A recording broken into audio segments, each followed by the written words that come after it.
Have you ever opened a closet and thought, where did all this stuff come from?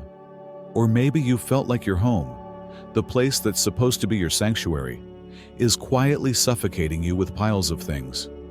If so, you're not alone. After 70, many of us find ourselves surrounded by decades of memories, gadgets we've forgotten how to use, and that good china that's been in the cabinet since the Reagan administration. Today, we're talking about simplifying your life, not by tossing everything you love, but by curating a space that breathes, functions, and finally lets you relax. Let's start with 2 foundational steps that'll help you declutter without regret. First, let's tackle the elephant in the room: sentimental clutter.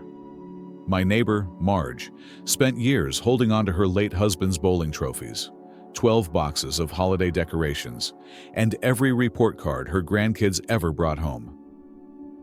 I felt like I was drowning in memories, she told me.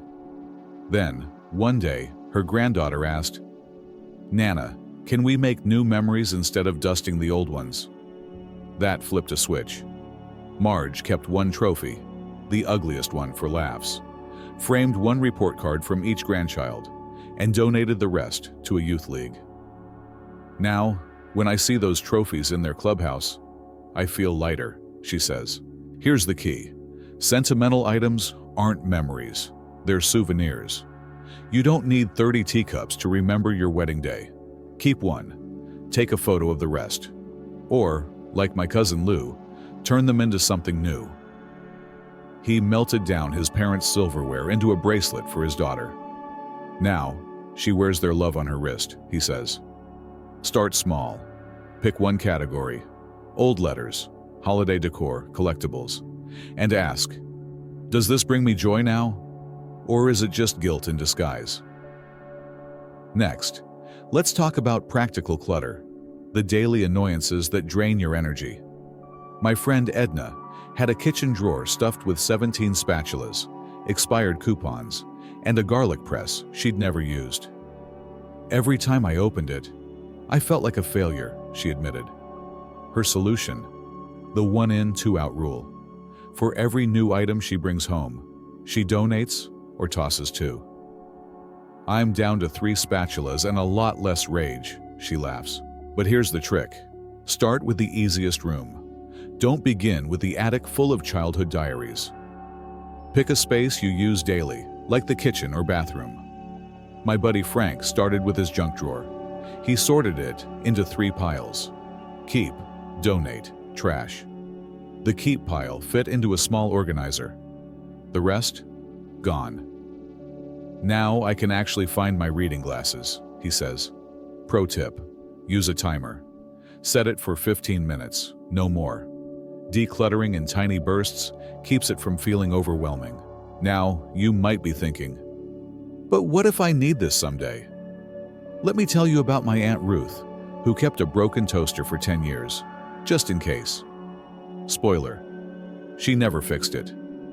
Her rule of thumb now: if I haven't used it in a year, it's time to say goodbye. Exceptions: holiday items and true heirlooms. But be ruthless with the rest. And remember, decluttering isn't just about space, it's about peace. Studies show that cluttered environments increase stress hormones and make it harder to focus. When you simplify, you're not just cleaning drawers, you're clearing mental fog and creating room for what truly matters. Of course, some clutter isn't in your cabinets. It's hiding in plain sight, masquerading as useful or normal. Let's talk about the sneaky stuff. Let's talk about the clutter you can't see, the kind that lives in your inbox, your phone, or that dusty desktop computer your grandkids call a dinosaur. Digital clutter might sound like a young person's problem, but trust me, it's just as sneaky for seniors. My cousin Betty, 78, had 4,327 unread emails, 900 blurry photos of her cat, and a password list scribbled on sticky notes.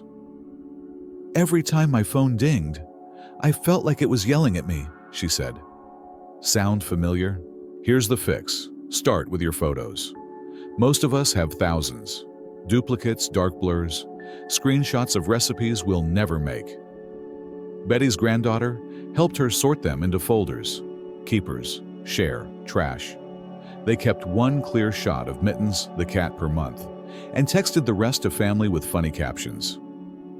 Now, my phone's not a guilt trap, it's a highlight reel, Betty says. Apps like Google Photos can auto-organize, or just ask a tech-savvy grandkid for a digital detox day. Next up, paperwork purgatory. My neighbor Walt had file cabinets stuffed with gas receipts from 1992, expired insurance policies, and manuals for appliances he no longer owned. I was saving it all in case the government audited my toaster, he joked. Start with the obvious trash: expired coupons, old bills, manuals for VCRs. Then, invest in a simple filing system: essential, birth certificates, wills; current, medical bills; tax docs; shred. Walt bought a $20 shredder and made it a weekly ritual. Now I sip coffee and watch my worries turn into confetti, he laughs. But here's the secret: automate what you can. Set up online billing, switch to paperless statements, and unsubscribe from catalogs. My friend Clara, 82, called her bank to stop mailing monthly statements. Took 5 minutes and saved a forest, she said. Now, let's tackle wardrobe clutter. My Aunt Edna had a closet full of someday clothes, dresses that no longer fit, itchy sweaters from ex-sisters-in-law, and shoes that hurt just looking at them. I felt like I was dressing for a life I wasn't living, she admitted. Her solution? The hanger trick. Turn all hangers backward. After wearing something, hang it normally. In 6 months, donate anything still backward. Edna kept 10 outfits she loved and donated the rest to a theater group. Now, getting dressed is a joy, not a jury duty, she says. For sentimental items like your wedding suit or your son's baby blanket, take a photo or repurpose them. My buddy Lou turned his old work uniforms into quilts for his grandkids. Now they nap under Grandpa's superhero capes, he grins. Of course, decluttering isn't just about stuff. It's about time. My friend Ruth realized she was drowning in obligation clutter. Book clubs she hated, weekly lunches with a friend who only complained, and a garden she'd grown to resent. I was a prisoner of my own calendar, she said. Ruth started saying no to anything that didn't spark joy, a concept borrowed from Marie Kondo, but with a senior twist. Now I only weed when I want to, and my book club is me and a good mystery novel, she says. Here's the golden rule. Your time is your most precious asset. Guard it like a bulldog. If bridge night feels like a chore, quit. If volunteering drains you, step back. Simplify your schedule to make room for naps, grandkids, or staring at clouds guilt-free. But what about the clutter that's hardest to release? The kind tied to guilt, fear, or what-ifs? Let's talk about the emotional heavy lifting. Let's talk about the clutter that hurts to release. The kind tied to guilt, obligation, or the quiet fear of forgetting. My friend Helen held on to her late husband's flannel shirts for a decade, stuffed in a trunk under the bed. Throwing them away felt like losing him all over again, she confessed. But one day, her granddaughter asked, "Can we make a quilt from these?" Then we'll both feel his hugs. Together, they stitched a cozy blanket and donated the remaining shirts to a shelter. Now I wrap myself in his love every night, Helen says, and someone else gets warmth too. This is emotional clutter. Items we keep not because they bring joy, but because they anchor us to guilt, grief, or what-ifs.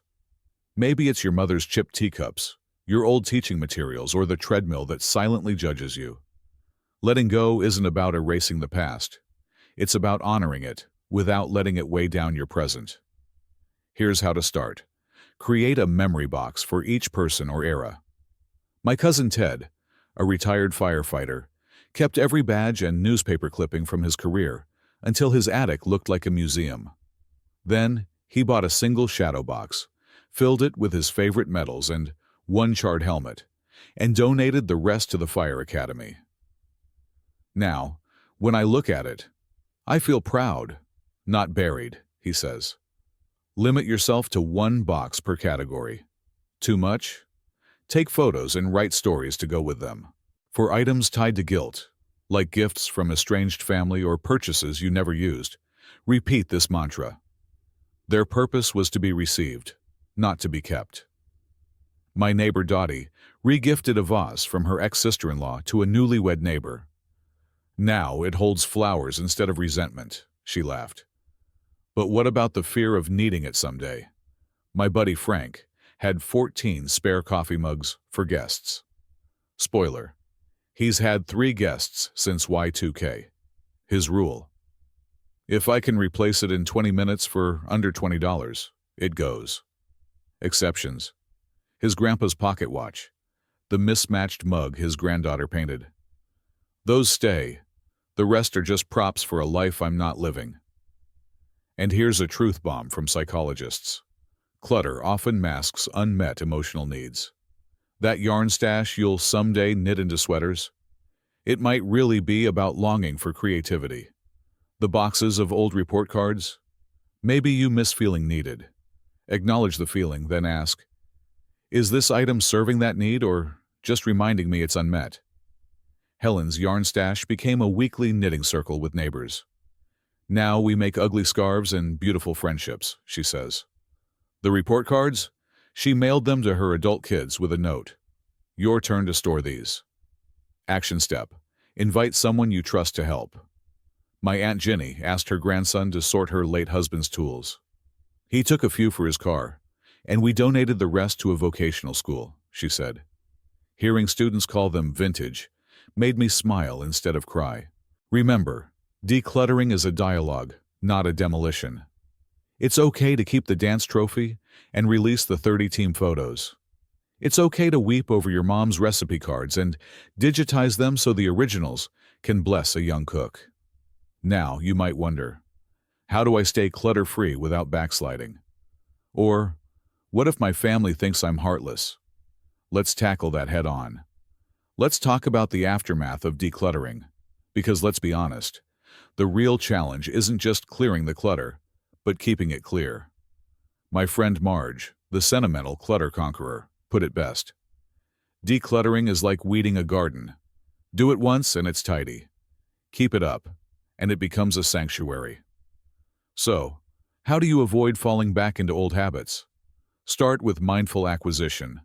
Before buying anything new, channel your inner philosopher and ask, will this add value or just take up space? My cousin Frank, the spatula minimalist, uses the 24-hour rule. He waits a day before buying non-essentials. Half the time, I forget I even wanted it, he chuckles. For gifts, request experiences instead of things. Concert tickets, a family cooking class, or a grandkid's art lesson. Now, my birthdays are memories, not more knickknacks, Frank says. Next, schedule regular clutter check-ins. Just like you'd service a car, set a monthly reminder to scan your home. My neighbor Edna does hers on the first Sunday with a cup of tea and jazz playing. I call it tidy tunes time. If it doesn't spark joy or serve a purpose, out it goes, she says. Keep a donation bin in your closet or garage. When it's full, drop it off. No drama, no guilt. But what if your family resists your newfound simplicity? Maybe your kids panic when you mention donating their childhood artwork, or your spouse clings to the 1990s encyclopedias. Here's the key: make it a team effort. My buddy Lou invited his grandkids to help sort his old record collection. They spun vinyl, shared stories, and each picked a favorite to keep. The rest went to a local DJ school. Now when they visit, they ask to hear their albums instead of staring at screens, Lou says. For items with shared memories, create a family legacy project. My Aunt Jenny turned old photos, letters, and recipes into a digital scrapbook everyone can access online. We added voice recordings, like a time capsule with commentary, she says. For physical items, designate a family memory box and rotate keepsakes yearly. This year, my daughter has Dad's pocket watch. Next year, my nephew gets Mom's quilt, Ginny explains. And if guilt-tripping relatives insist you keep things, try this script. I'm not losing the memory. I'm making room for new ones with you. When my friend Dottie's son balked at her donating his childhood trophies, she handed him one and said, "Tell me the story behind this one." He took 3, donated the rest, and now they laugh about his Participation Champion Award. Remember, a simplified life isn't empty. It's curated. It's about surrounding yourself with what fuels your joy and ditching what drains your spirit. Studies show that seniors with clutter-free homes sleep better, think clearer, and even argue less. Turns out, tripping over a laundry pile isn't great for marital bliss. So, what's the ultimate reward? Freedom. Freedom to dance in your living room without navigating obstacle courses. Freedom to host grandkids without pre-cleaning panic. Freedom to finally enjoy your home as a sanctuary, not a storage unit. Now, I'd love to hear your story. How has decluttering changed your days? Did a family heirloom find new life? Share below. Your journey might inspire someone else's first step. If this series helped you reclaim your space, hit that like button, subscribe, and share it with a friend who's drowning in someday clutter. Remember, aging isn't about accumulating. It's about distilling life to its richest, truest essence. Here's to your lighter, brighter, and unapologetically simple next chapter. Keep living with intention, and keep reminding us all that less isn't just less, it's more of what matters.